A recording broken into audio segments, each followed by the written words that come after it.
Hi, I am here today with Susan Diersen. She is the executive director of NACE, and she is going to tell us all about NACE, what they do. They are a nonprofit organization here in North Anoka County, and they just do wonderful stuff. And I'm really excited to be here and hear about what they do.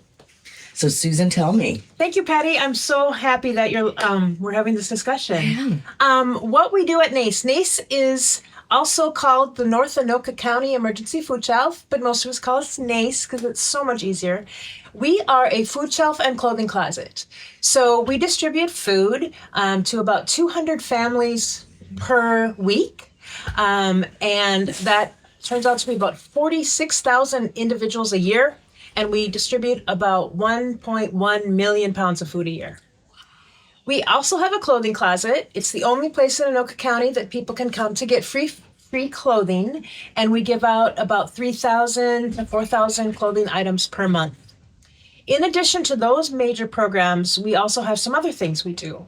We do a weekend pack program, and what that does is it provides food for kids who get free or reduced lunch at school, but don't necessarily have food at home on the weekends. So they get sent home a backpack full of food from NACE, from their school on Fridays, and we provide that to 200 kids in our local school district. We also deliver food to people who are homebound. We do that weekly, and we also administer the nutrition assistance program for seniors. Wow. I had no idea you did that as well. Yeah, we do. That's really great. We also have a homeless program. We do have homeless people in Anoka County, and most of them are living in their vehicles. So they come weekly, and we give them small amounts of food, and we give them food that they can heat up in the microwaves at local gas stations, and also things like granola bars and beverages that are appropriate for the homeless. Okay. Well, Susan, how did you get started with NACE? What drew you here? And Sure. Well, I lived in Ham Lake for a long time, so I was very familiar with the mission of NACE and respected it as a nonprofit organization. Particularly why I'm here is because I'm going to get emotional. I really want to help the working poor. Working poor are people who are working, but their income is not enough to meet their basic needs. In the United States, there are 38 million people who are considered working poor, and that's about 12% of our population. So I really have a strong passion for helping those people, and that's why I came. And I'm so thankful and so blessed to be able to help those people when I come to work every day. Yeah, absolutely. And how many people? So I know you have some staff, but you have a lot of volunteers. Yeah. Tell me how that works. Sure. We have 2 staff. We have a program coordinator who's responsible for those various programs I mentioned. And we have a volunteer coordinator who coordinates the 100 volunteers that we have here at NACE. Our volunteers are amazing. People are good, but the volunteers at NACE are unbelievable. They are so hardworking, they are so dedicated, and they just have a huge heart, and they really want to help people.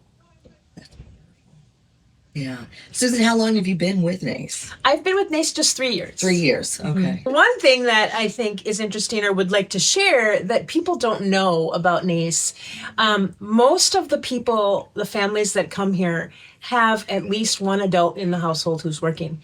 A lot of people think that people who go to food shelves just choose not to work and are lazy. That is not what we experience here. Most of the families have at least one adult working. Another thing that people don't know about NACE, and I'm very proud of, is the fact that 97 cents of every dollar donated to NACE goes directly to feeding and clothing people. And we're very proud of that. We do a really good job in keeping our costs down and making sure that the dollars are going to help people. That right there makes me want to bring everything I donate after here. Well, we'll take it. We'll take it. Yeah. So do you have anything? Do you have like fundraisers? How do you get the food, the bulk of the food? So, our mission statement is to provide food and clothing to those in need through the generosity of our community. And that is truly how we're able to do it. It costs us $500,000 a year to execute our mission. And we are only able to do that through the generosity of individuals in the area, churches, service organizations, and local businesses. So I am the executive director, and I spend a lot of my time raising funds so that we can execute our mission. We do have fundraisers, and we have one coming up in October. It's on October 26th. It's called Empty Bowls. Some of you watching may have heard of it because NACE has done it for 20 some years. And it will be on October 26th at St. Patrick's. You can get a handcrafted bowl. We serve soup, chili, mac and cheese, desserts. There'll be a live auction, a silent auction, a raffle, a gift card wall, and a wine pull, and then also designer purse sale. You might see this mess behind us. That's a bunch of designer purses. Some of them will be for sale. We're also doing a designer purse auction in November. So those are some of the fundraisers that we have. But a lot of the funds just come from people being generous and sending us money, and then also through my direct solicitations. Okay. Okay.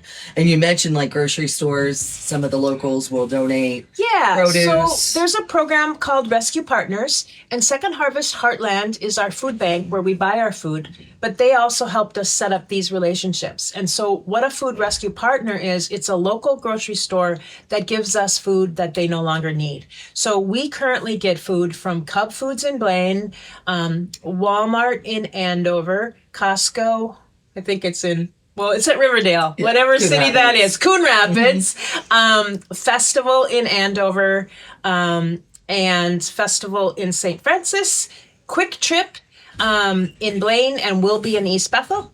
And so those stores all donate food to us. We have volunteer drivers who go to those locations every day and pick up food. We bring it back here, and then volunteers sort it, and then we put it on the shelves and are able to give it out.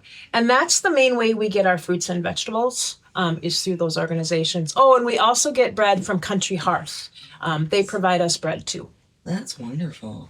Mm-hmm. Yeah. Wow. That's a lot. It's a lot. It is a lot. Yeah. Yeah. So, Susan, how do you keep positive? How do you keep pushing on? And because you're always you always got a smile. I do. You're always looking up. I am. And how do you do I that? am like that because actually I believe that 99% of the people in this world are good.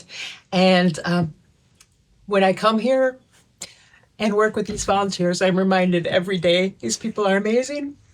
So that keeps me going. It also keeps me going to know that I'm helping these people.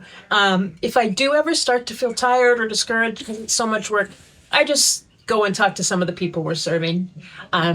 You talk to these people and they're so thankful. They give you hugs of gratitude.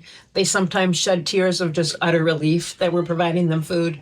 And, if I'm ever tired and feel like I can't go on, I just do that. And I'm reminded how important this mission is. And I'm so thankful that I get to do it. Yeah.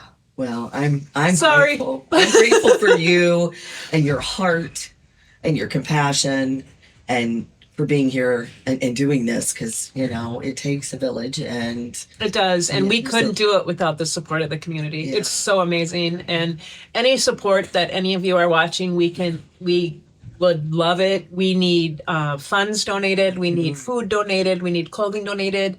We'd love for you to come to our fundraisers. Yeah. Yeah, October 26th. You can check it out on our website, which is nacefoodShelf.org. Yeah. So, and you can also, you can check out and see how you can donate, where you can donate. We're going to have all the information for you at the end of our interview here. Susan, what is your hope for NACE and the future? My hope is that we can continue this mission, and I'm confident we can. It's harder now than it was. When I first came in September of 2020, when we were in the heart of COVID, we were serving 60 families a week, and I was spending $500 a week on food. Because of COVID and inflation, that need has increased. We now serve 60 families a day, and we spend $5,000 a week to feed them. So it's a challenge for us because of this large, extensive growth. It means we need more funds, we need more volunteers. So it's a challenge. I actually foresee that the growth is going to continue until our economy turns around. So what I see in the future is we're going to keep serving people, we're going to keep giving out clothes, we're going to keep giving out food. And we just pray that the community continues with the generosity so that we can meet the need. Yeah, I'm praying for that too. Yeah. Well, thank you so much. Well, thank you, Patty. I really appreciate you taking your time from your busy, busy life and work to meet with me and talk about. It's an honor. I'm so flattered that you want to talk with us. Great. Well, thank you. Thanks, Patty. Okay.